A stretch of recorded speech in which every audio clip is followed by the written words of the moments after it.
Doctor Ramón Jáuregui, tenemos el placer, tengo que decir, de su disponibilidad nuevamente para responder a unas preguntas importantes que nos estamos haciendo como Ciudad Nueva y que suponemos que muchos de nuestros lectores se estén haciendo también. Seguidamente a la cumbre de la OTAN que ha tenido lugar en Madrid el 28 y 29 de junio. Yo voy por orden, según mi orden, digamos, según mis preguntas, y usted me diga lo que usted le retiene importante. Perfecto. Pero primero, el gracias. Bueno, pues muchas gracias, es un Por placer. nuestra parte, no, por nuestra parte, el gracias a usted. Bueno.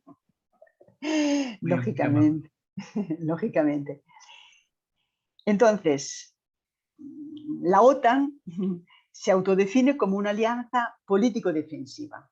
Lo repite también en este último documento del que tanto se está hablando sobre un nuevo concepto estratégico. Se autodefine como alianza político-defensiva. Pero ¿cuánto hay de política y cuánto hay de defensa en este concepto estratégico de Madrid? Bueno, hay de las dos, porque la defensa es una política. No podemos contemplar la política en abstracto sin aceptar que forma parte de ella también la defensa, y mucho más después de lo que ha ocurrido. Porque aunque es verdad que en los últimos 50 años los europeos hemos vivido, digamos, sin la conciencia de la guerra, sobre todo las generaciones posteriores a la mía, ¿no? Nosotros hemos vivido con temor al pasado, esa era la verdad, pero con esperanza sobre el futuro. Y curiosamente las generaciones, los millennials que decimos, han vivido con mucha tranquilidad sobre el pasado y más bien temor al futuro, ¿no? Bueno, de pronto la guerra ha vuelto a nuestras vidas y ha vuelto con toda su tragedia, con todo su drama, con los bombardeos, los asesinatos, el horror de las violaciones y, en fin, de todos los derechos humanos pisoteados, ¿no? Pero ha vuelto la guerra a nuestras vidas porque Rusia ha roto digamos, el statu quo sin ninguna razón, porque no la hay. Y simplemente queriendo anexionarse un país a quien le concedió en su momento la independencia, porque cuando cae el muro y en el año 94 las armas nucleares que tenía Ucrania son devueltas a Rusia, Rusia firma un compromiso de no injerencia y de reconocimiento de las fronteras, incluido el Donbass, incluido Crimea. Todo eso se ha roto. Y se ha roto también el derecho internacional, la confianza en que normas internacionales de no injerencia, de respeto a la soberanía, de respeto a las fronteras, se ha roto todo eso, ¿no? Entonces, la guerra ha vuelto a nuestras vidas, aquí al lado, en muy poquita distancia, y eso ha cambiado nuestra conciencia y eso ha vuelto a poner a la defensa como una parte fundamental de nuestra política. Por eso el concepto estratégico de Madrid tiene de ambas cosas. Para mí ahora el problema está en que la política con mayúsculas, tiene que convencer a la opinión pública de que la defensa es un concepto que también tiene corolarios presupuestarios muy incómodos, muy impopulares, pero que sin embargo forman parte de nuestra realidad. Lo mismo que ha ocurrido con la toma de conciencia en Finlandia o en Suecia sobre la necesidad de formar parte de este paraguas defensivo frente a riesgos que son reales, no son hipotéticos. Pues bien, esta es la combinación, en mi opinión, de política y defensa como partes de un mismo concepto. Pero parece que estamos asistiendo a una especie de renacimiento de la OTAN y de sus objetivos. A partir de la guerra de Rusia en Ucrania, sobre todo lo que no se encuentra en el documento es ese concepto que me resulta, usted ama mucho, de la Europa de la defensa, que usted ha explicado en nuestra anterior entrevista, y se percibe como si todos los países integrantes de la OTAN asumiesen casi sin fisuras los intereses geoestratégicos de Estados Unidos.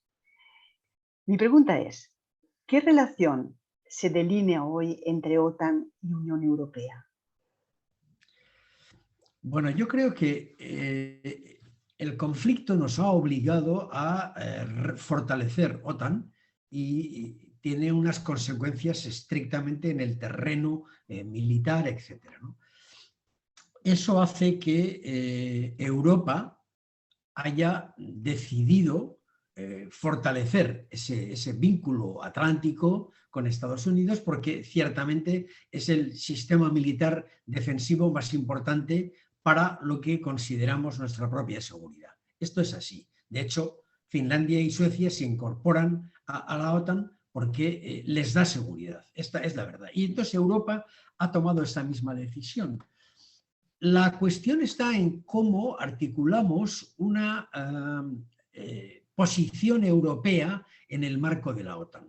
Y yo creo que no son incompatibles. Lo que se acaba de hacer en este momento, fortaleciendo OTAN en la perspectiva del flanco este respecto de Rusia, porque los hechos son tozudos, son los que son, pero al mismo tiempo eso no debe de impedir que, por el contrario, Europa tenga una voz propia en la definición de los objetivos defensivos y estratégicos de la OTAN, y no debe impedir que Europa construya su propia aportación defensiva a la OTAN, fortaleciendo su propia defensa europea.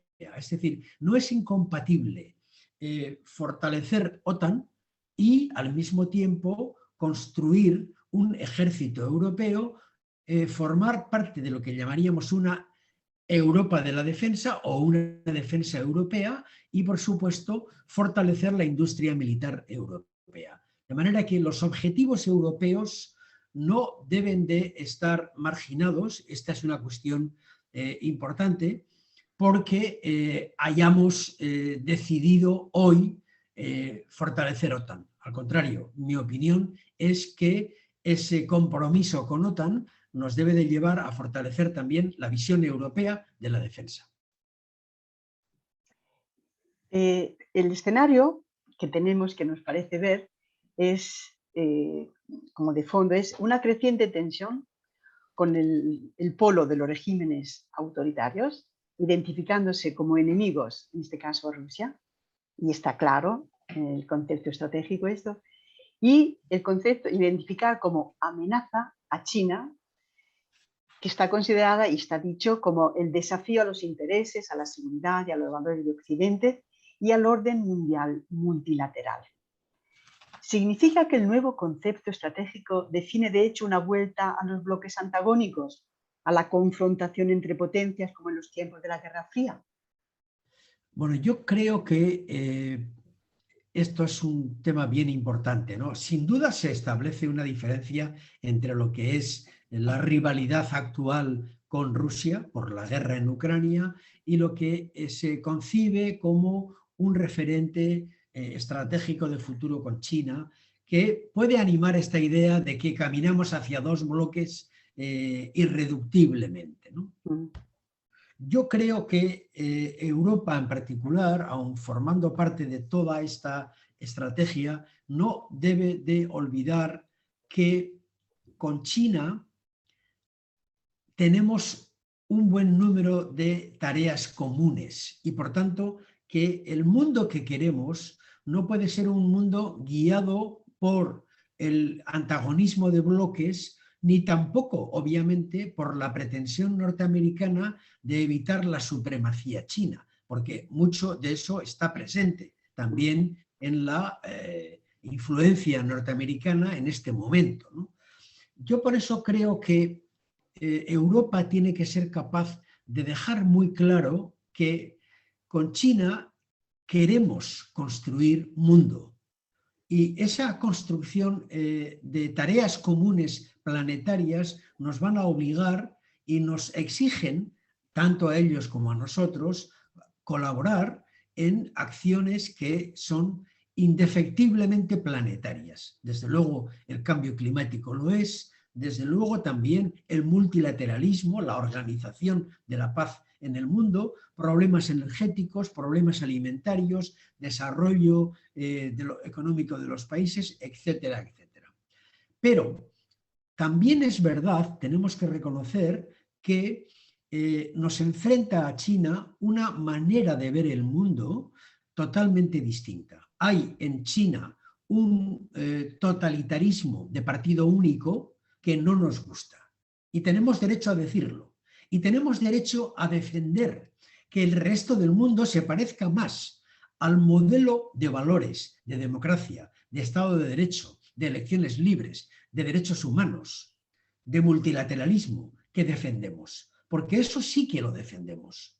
Y ese mundo está atacado también por un expansionismo de la concepción autocrática o de totalitarismo de partido único, tanto chino como ruso, de autocracias que pretenden expandirse frente a nosotros porque nuestro modelo no les gusta, porque combate su propia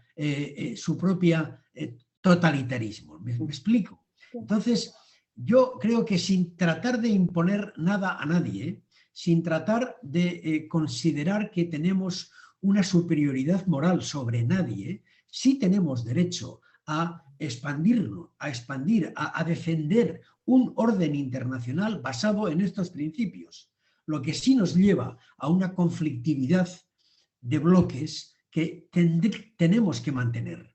Porque desgraciadamente el expansionismo comercial chino no es solo para asegurar sus ventas comerciales en todo el mundo, cuando establecen la ruta de la seda y controlan puertos en Panamá o en Argentina o en Grecia, sino que también hay una pretensión de dominio político en África, en América Latina, etc. Entonces, Europa y el mundo occidental tenemos la obligación de defender nuestro modelo y de buscar que el desarrollo del futuro del mundo no se haga en clave de lo que es la defensa de un totalitarismo de partido único como tiene China. Dicho esto, tenemos que evitar esa conflictividad, digamos, que Estados Unidos a veces plantea en términos políticos nacionales de ver quién es la supremacía mundial. Europa no está en eso. Europa cree que tenemos que colaborar con China en grandes causas humanitarias de la organización del planeta, pero tenemos que hacerlo defendiendo nuestro modelo. Y esto creo que es el equilibrio que no es fácil de defender en este momento, pero que debe de estar presente en esta concepción, en esta llamada a evitar el antagonismo bloquista de la Guerra Fría para el futuro. Una cosa, le pregunto algo que probablemente usted ya estaba en lo que me ha dicho, pero querría precisarlo un poco más para los lectores y los que nos escucharán. ¿Qué perspectivas más concretas usted intuye, delinea, en esta relación, vamos a llamarla así, entre Unión Europea y China, considerado el contexto mundial, considerada la presión también que nos viene del transatlántico para los que estamos en esta parte del mundo? ¿Usted vislumbra perspectivas concretas de este tipo de colaboración, de entendimiento con China? Ahora, en este momento, tengo que confesar que soy un poco más pesimista que lo que era hace un año, ¿no?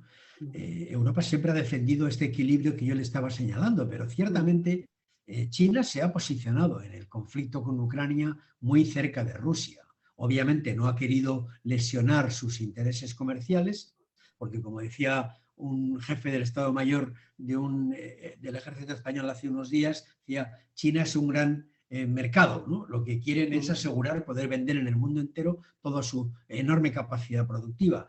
Bueno, pero claro, el orden internacional también tiene algunas reglas. Lo que no podemos es establecer con ellos una ordenación del sistema comercial si luego, por ejemplo, pues priman a sus empresas que compiten deslealmente y hacen dumping medioambiental o dumping social con el resto del mundo, ¿no?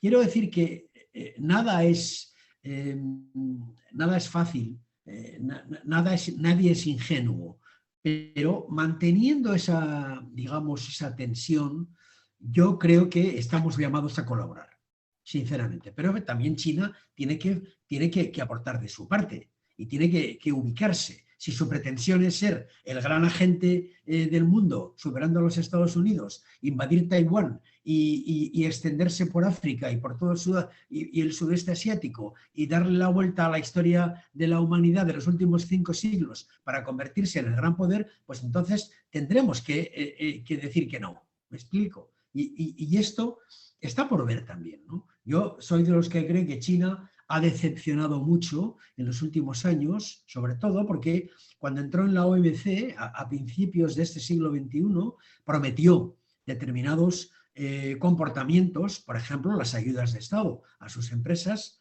o avances democráticos. Y lo que ha ocurrido en estos 20 años no es ni uno ni lo otro.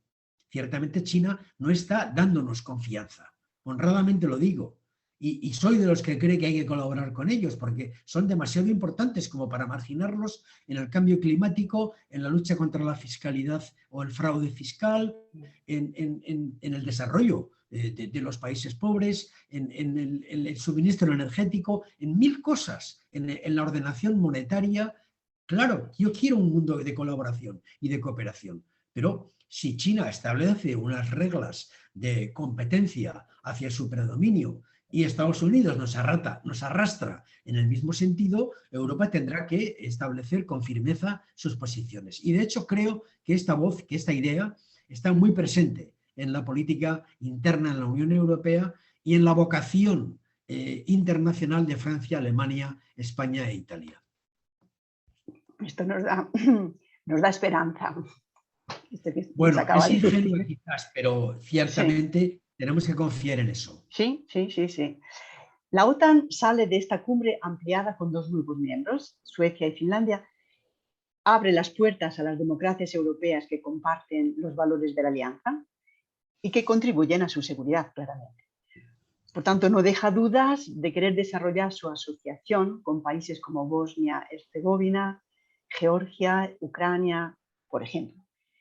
Por otra parte, estrecha lazos también con países en el Pacífico, como Japón, Australia, Corea del Sur o Nueva Zelanda, que por la primera vez han participado de una cumbre de la OTAN.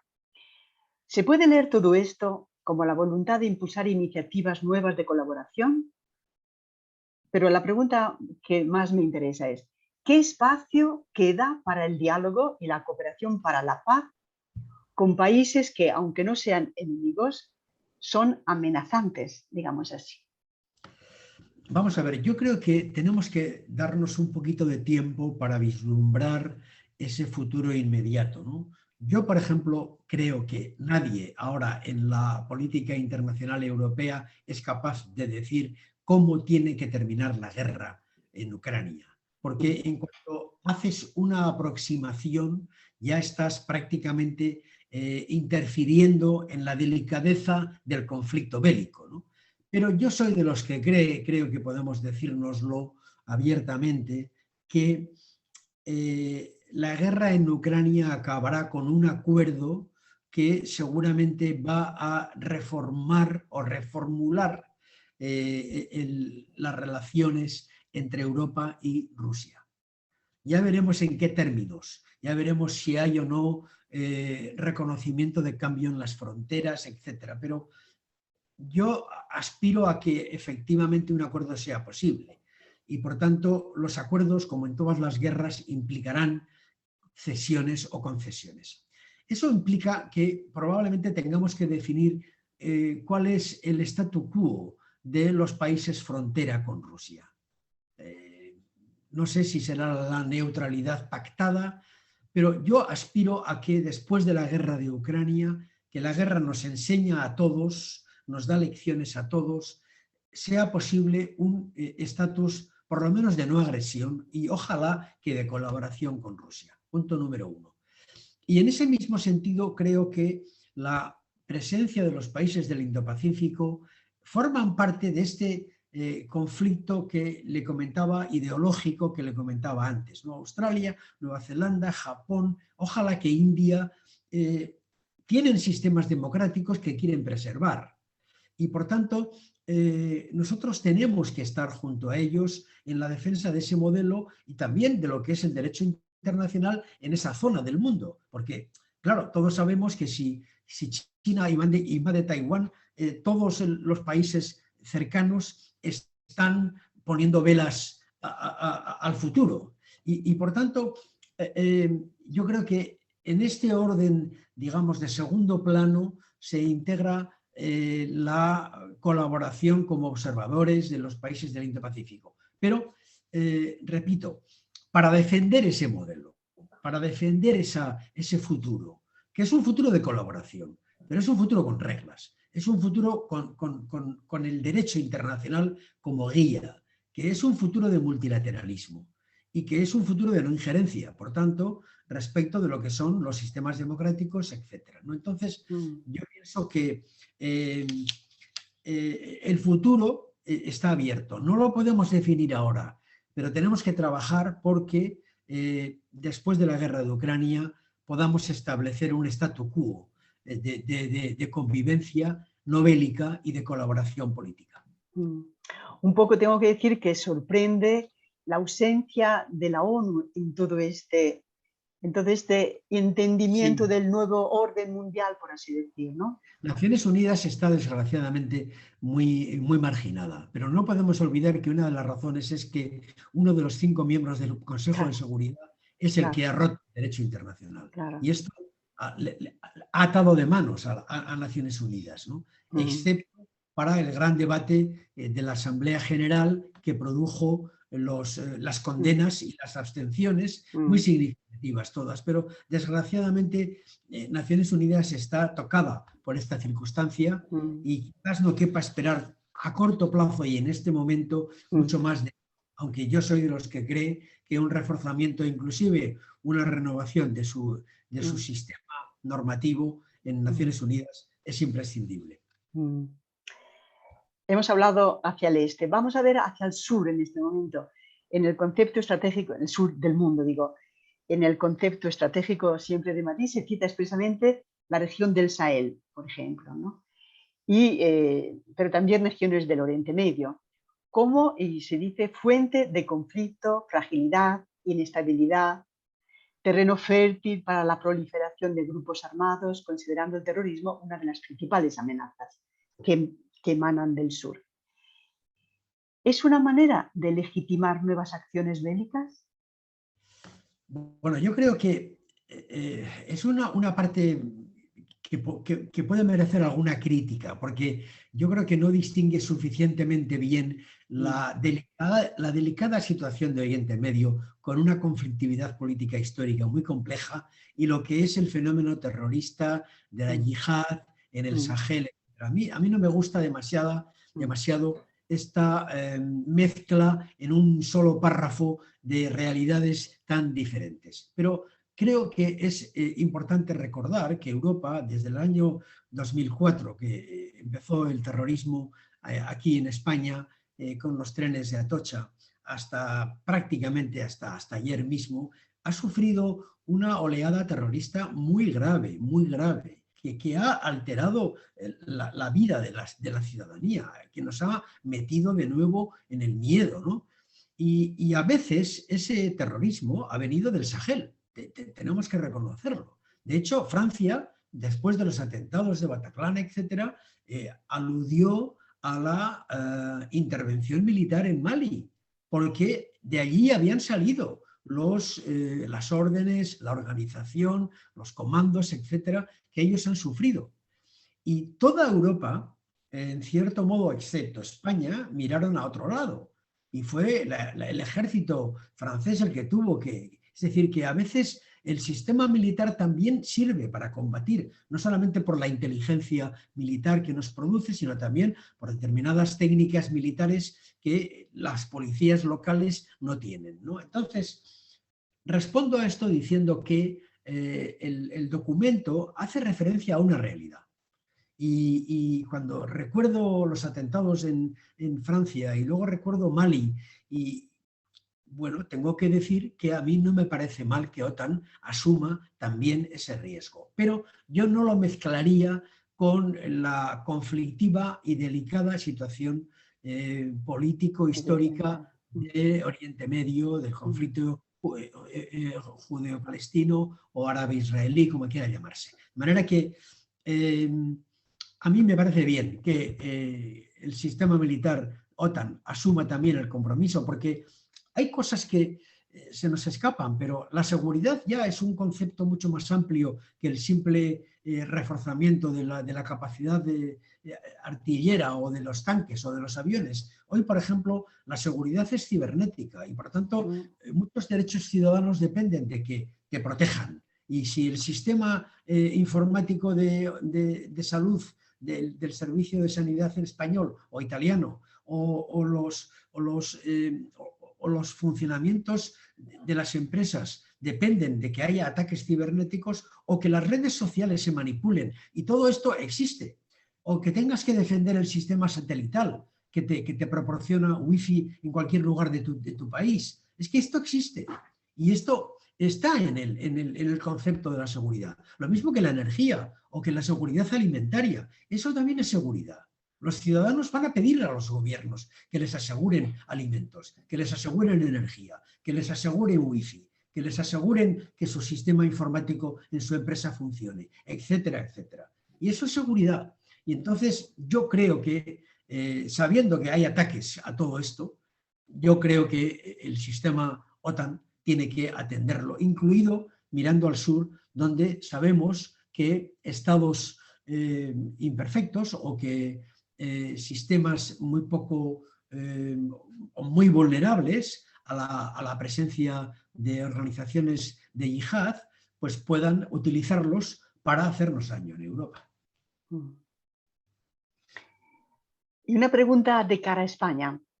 La necesidad de contemplar los compromisos de esta cumbre como compromisos de Estado, se ha repetido esta expresión, ¿qué indicios permiten vislumbrar respecto a un acercamiento entre el PSOE y el PP? O si tenemos que seguir digamos, sufriendo el desencuentro.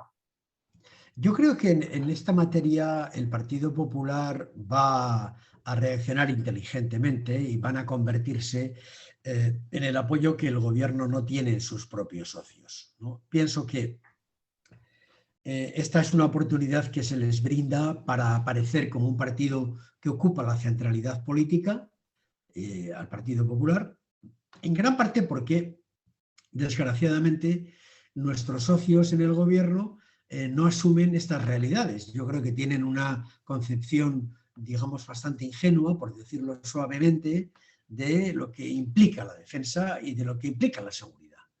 Y entonces hay un viejo antiyanquismo muy, muy propio de los finales del siglo pasado, que está muy, muy presente en las ideologías comunistas en todos los países europeos. Y entonces, digamos que aprovechando que el gobierno español no tiene esos apoyos, el PP se los va a prestar. Esta es mi impresión, es mi intuición.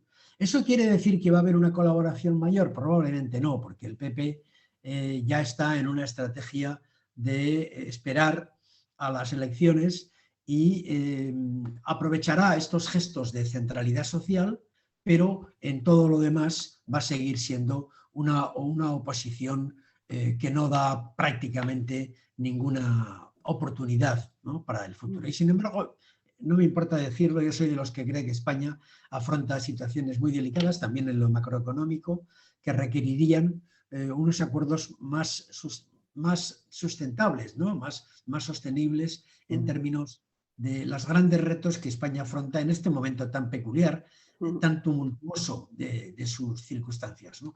Pero no creo que más allá de los apoyos puntuales vayan a cambiar las condiciones, digamos, macro de la política española hasta las próximas elecciones. Estaremos atentos al proceso. Yo ahora habría muchísimas otras cosas que preguntarle, me encantaría tener un tiempo indefinido, pero sé que tiene que ser breve para que la gente que quiera escuchar esta entrevista pueda hacerlo hasta el final. Una pregunta que resume. Más armas y más ejércitos en el mundo. De hecho, así de la cumbre se resume. ¿Puede significar esto también más enemigos y menos paz? ¿Hay espacio para seguir construyendo y para seguir soñando un mundo más fraterno, que es nuestro respiro? Debe de haberlo, pero tenemos que elegir el sitio donde defender esas ideas, ¿no? Yo creo que no estamos en un mundo kantiano, ¿no? de paz perpetua y de armonía como diseñó el filósofo. Realmente no estamos en eso y es bien evidente poderlo decir hoy que estamos todavía bajo los ruidos de la guerra. No, lo que pasa es que defender esas ideas es posible sin hacerlo desde posiciones inútiles. ¿Qué son posiciones inútiles?